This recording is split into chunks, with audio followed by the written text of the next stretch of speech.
Samsung's latest smartphone, the Galaxy M20, comes at 12,990 for the 4GB, 64GB variant. And in case you're planning to buy that, in this video we're going to show how it compares with Xiaomi's star budget smartphone, the Redmi Note 6 Pro, that comes at 14,000 for the same RAM and storage capacity. You're watching India Today Tech. I'm Rahul Sethi. Let's begin. So let's begin with the design of the two smartphones. You'll see the M20 has a water drop style notch and the 6 Pro has a wider notch. So all the sensors on the M20 are placed beneath the display, while the earpiece is placed between the display and the phone body, while all these things are placed on the notch on the Redmi Note 6 Pro, and hence a wider notch. You'll see it also has a dual camera setup, and we'll take a look at how the two cameras compare just in a while. But the Galaxy M20 surely gives you a better screen to body ratio, and you'll see it has a thinner bottom bezel as well. So overall it has a smaller footprint and has a slightly bigger screen at 6.3 inches, while the Note 6 Pro feels slightly bigger. And even if you compare the thickness, you'll see the M20 is slightly thicker in comparison. And what gives a very reassuring feel to the Xiaomi phone is that the backside is made out of metal, while the M20 is totally built out of plastic, and it's also slightly more slippery. So with a 5000 mAh battery and a slightly slippery plastic build, the M20 doesn't inspire that much confidence as does the Redmi Note 6 Pro. Surely its design is more generic and has been used a lot of times before, and it's nothing new. But the M20 also is not a very amazingly designed smartphone. I mean, yeah, it does have a water drop style notch, but overall the build quality is nothing better. Although you do get some useful features on M20. For example, you get a Type-C USB port for charging and data transfer, while it is a micro USB port on Redmi Note 6 Pro. And you get a triple slot tray, which in comparison to the Redmi Note 6 Pro is a hybrid one.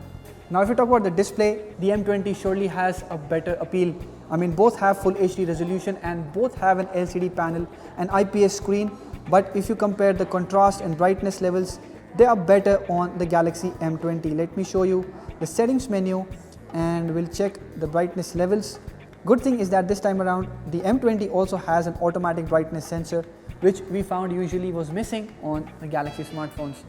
Now if you'll notice, there is a slight color shift in the Xiaomi phone, and the brightness levels are also not as good as what the Samsung phone offers. Here is the analysis in a slightly darker frame. The color production on the Galaxy M20 is slightly better, and we have said this in our first impressions video as well, that if you're looking to watch movies on Netflix, the M20 has a Widevine L1 certification, and the M20 is a more appropriate phone. But having said that, the Redmi Note 6 Pro is not bad at all. I mean, the contrast and sharpness on that phone is also quite nice, but it's only during comparison that we see that M20 is slightly better. Now talking about the interface, they both have their own skin on top of the Android, and that's the Android 8.1 Oreo. Both run an older version of Android and not the latest one. So in that regards, they're mostly similar. But you'll see the Xiaomi interface, the MIUI 10, has slightly more user-friendly controls and has gotten better with generations, while the Samsung UI is more or less similar to the previous generations, and there's nothing new about it. And in terms of app launch, you'll see both the phones have a very similar response. But if we talk about the third-party apps and features, both of the interfaces have a very similar state of affairs. I mean, both of them have a lot of apps and features that clutter their interface, so they are quite a depart from the clean stock Android. But the performance on these two devices when it comes to gaming is worlds apart.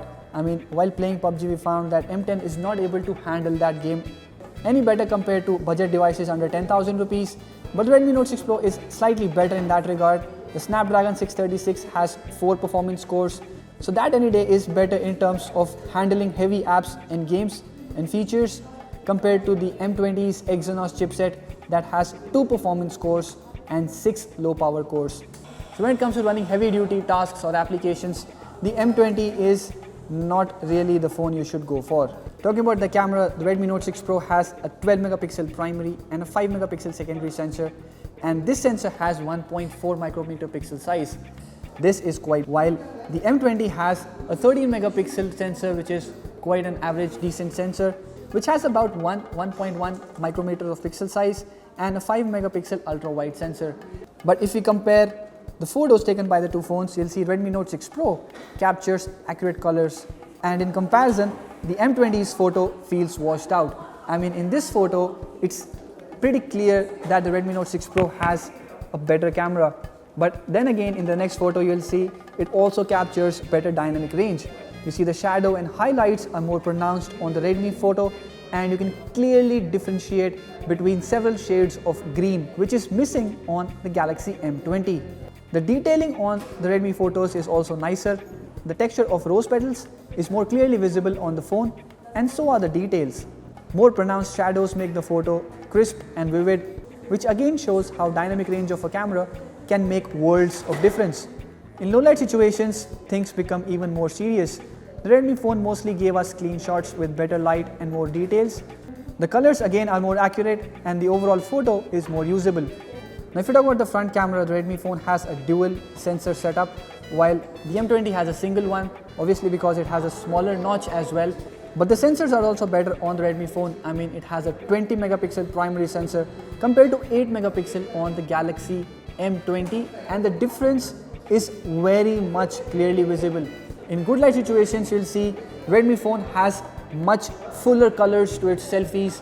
It has better skin tones and much vibrant overall looking scene. But the M20 on the other hand appears to have a washed out image. It not only softens the face, but the overall details are also not captured well.